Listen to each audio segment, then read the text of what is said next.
Another video on making a treacle tart. So I had a faff around with treacle tarts, and I ended up making a treacle tart using marmalade instead of treacle, and that kind of got me thinking. Well, that's part of a bigger story, but I ended up having to go and make with marmalade. It worked really well, so we didn't have to add, and it kind of cuts down on the cost because I haven't got a jar of marmalade, but like a jar that size of marmalades, maybe about 70 pence. 70 pence for the cheap stuff, I think. And I was and it was a good way of not having to buy any kind of fruit, or treacle, So from that point of view, it seemed to cut down the cost quite a bit. And then I was having a bit of a think, because we can use marmalade, and we could use other things like treacle. No, not treacle, but honey. So and I also use my homemade treacle as well.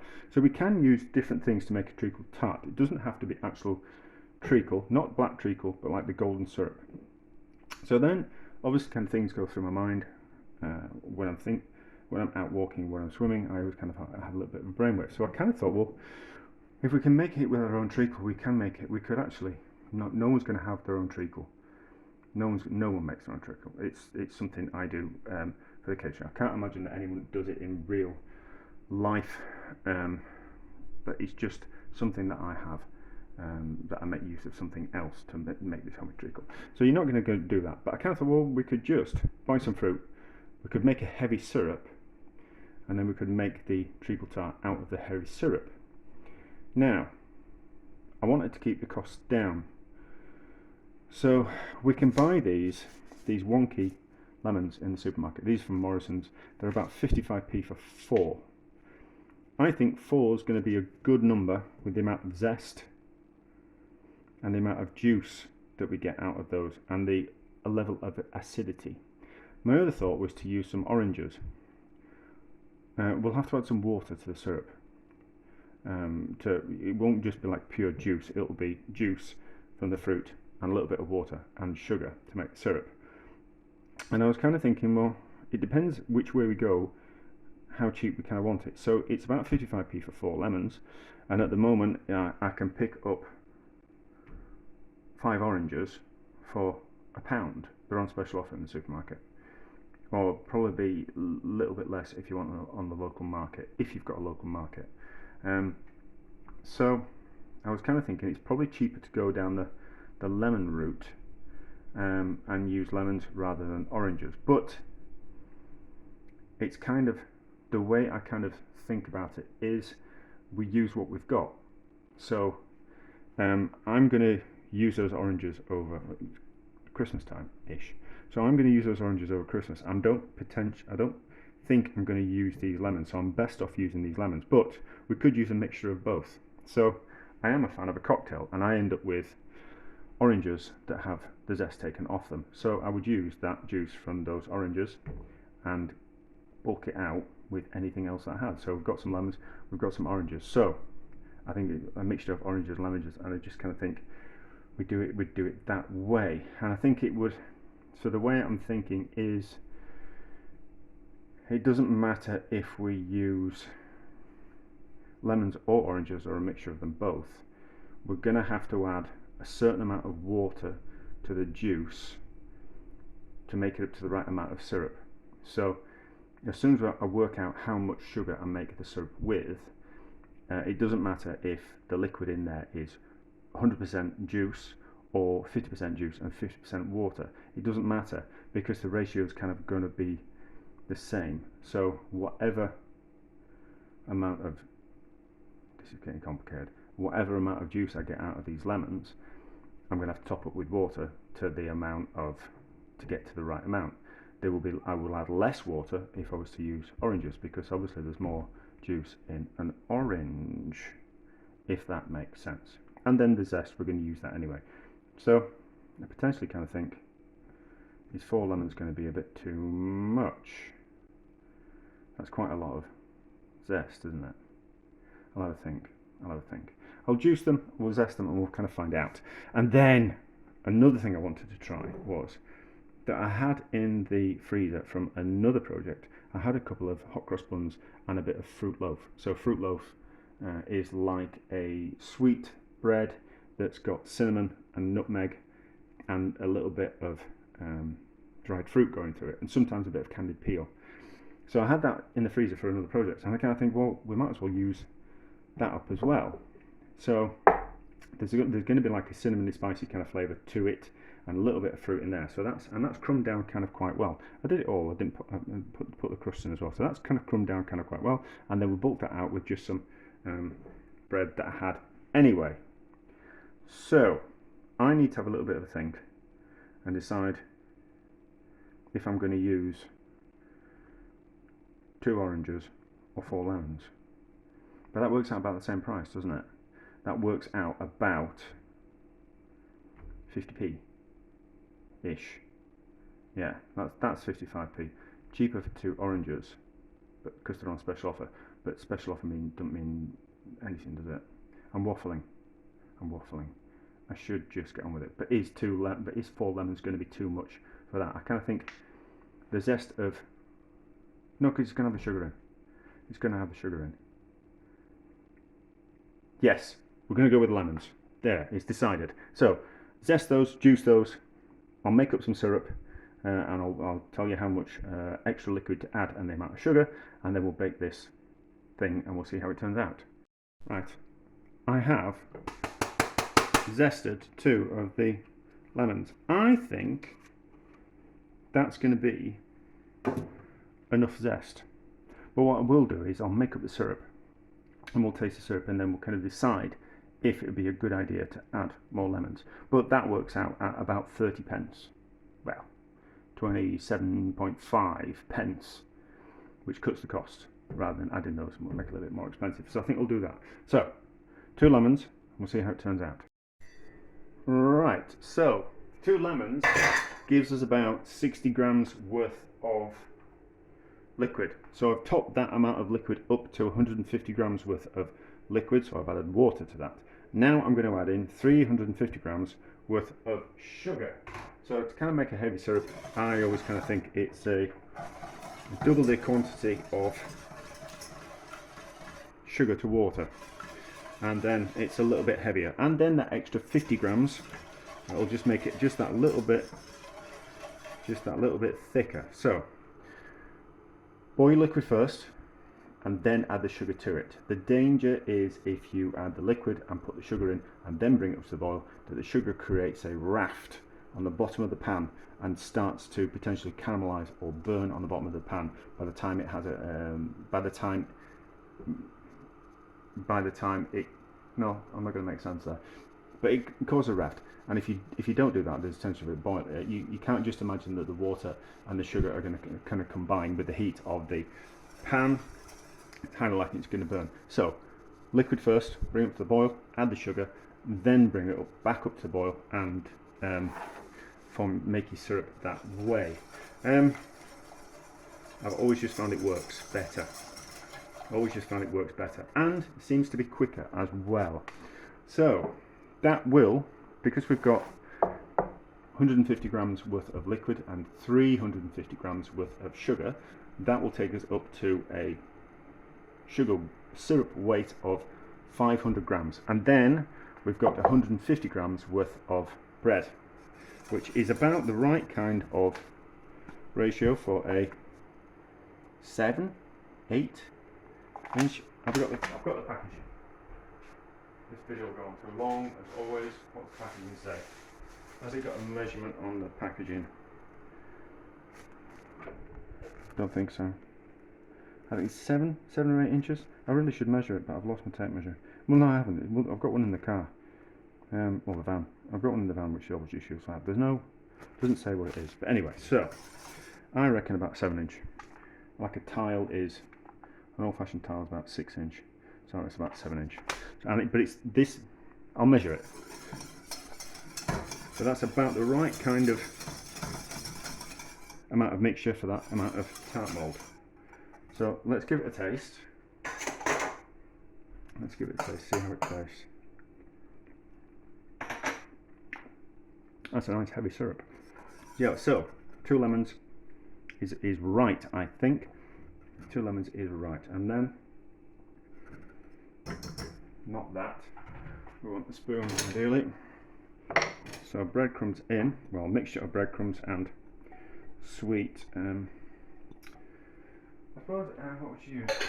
Not like a cinnamon roll or anything like that. It's just something a little bit fruity, but I suppose brioche should work. Brioche should work. Or anything like that, you know. Get creative. And then we just need to cook it for a while, and then the bread will soak up that amount of liquid, and then we'll bake it in the oven for 20 minutes, half an hour. Although I'm on a rush because I'm going out. It's Christmas drinks tonight with my friends that I don't see that often. But you do kind of have to make an effort at Christmas, don't you?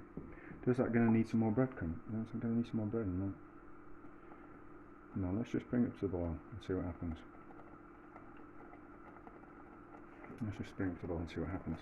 Although, 500 grams, I don't think so. I should have really measured it, shouldn't I? Well, what we can do is we can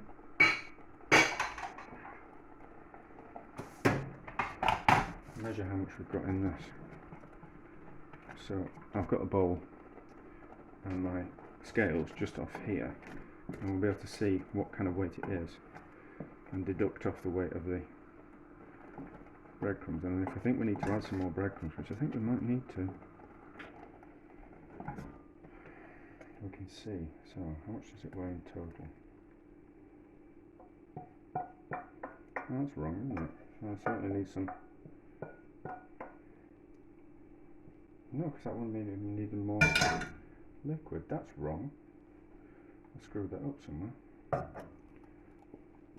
That's too much liquid for that amount of bread. Let's add some more bread. I've got some more. Let's just add a bit more bread and see what happens. So, how much more bread have I got? Oh, we can do it that way. I'll tear that off. So, we've got another 65 grams worth of breadcrumbs here. So let's add some more breadcrumbs.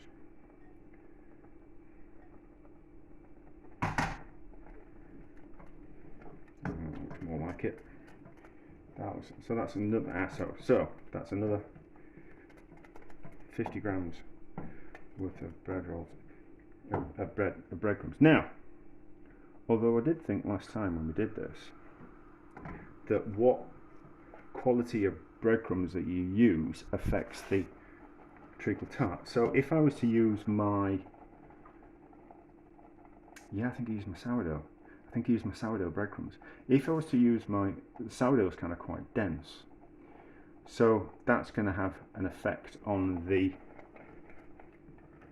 Let's put all those in. What was that? 60 odd grams, something like that. It's nearly 70 grams.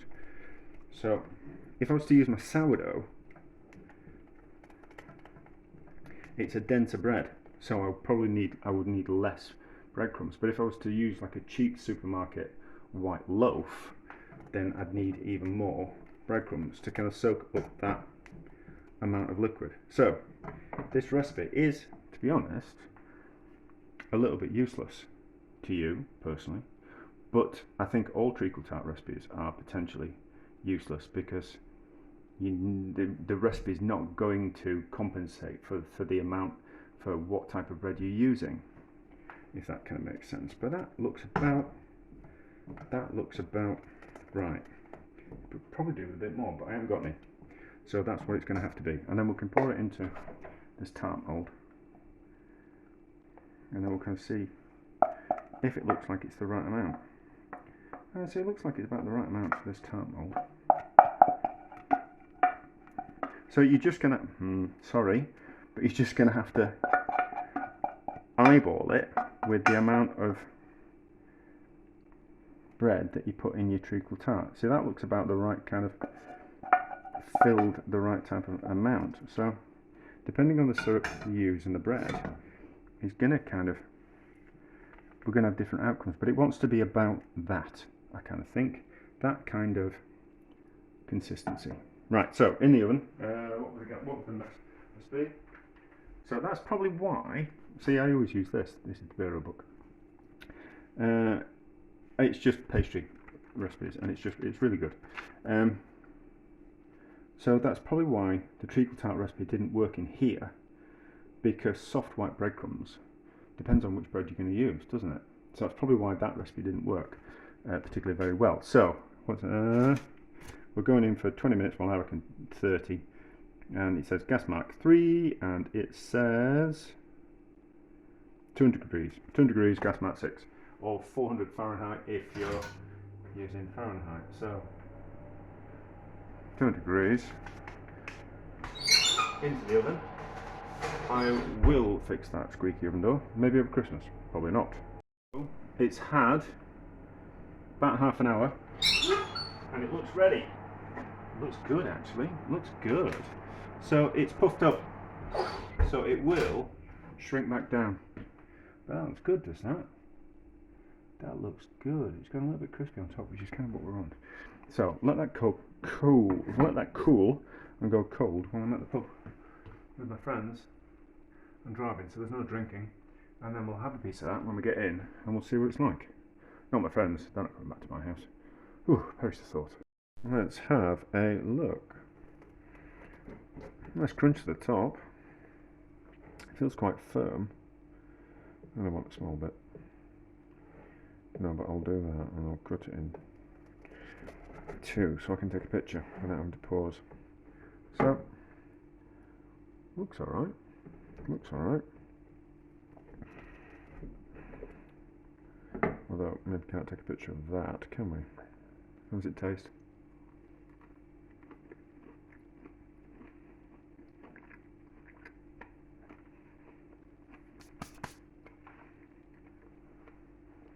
It's a good custard tart.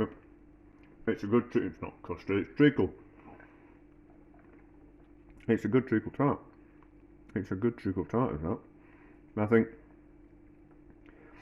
so from that we've learnt lots of things that we can use, not just plain white bread, we can put any old bread we want in it. And we can make our own syrup as well. So we can make it from oranges or lemons, anything kind of we've got around the house. The only thing that we can't do is kind of nail a recipe for it, because the different types of bread's going to soak up a different amount of the syrup stroke treacle. So that's the only downside of it. A more denser bread, you're going to need less of it. A softer white sliced loaf, you'll need more of it. So it's kind of a case of following the recipe-ish and using it as a bit of a guide more than anything else. So don't just think you can get away with 150 grams worth of bread. You might need more like 200 grams, which certainly this recipe kind of did. But there we go. Success. We've learnt a few things, and we've made something delicious.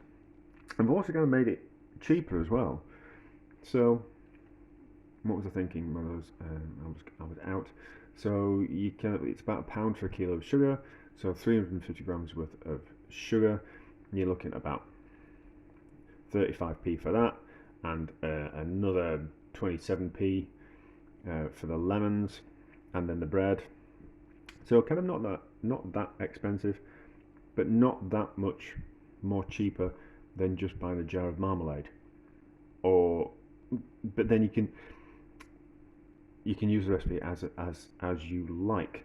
So you can use marmalade, but if you only get half a jar of marmalade, you can make a syrup if you've got a bit of lemon, or just add some.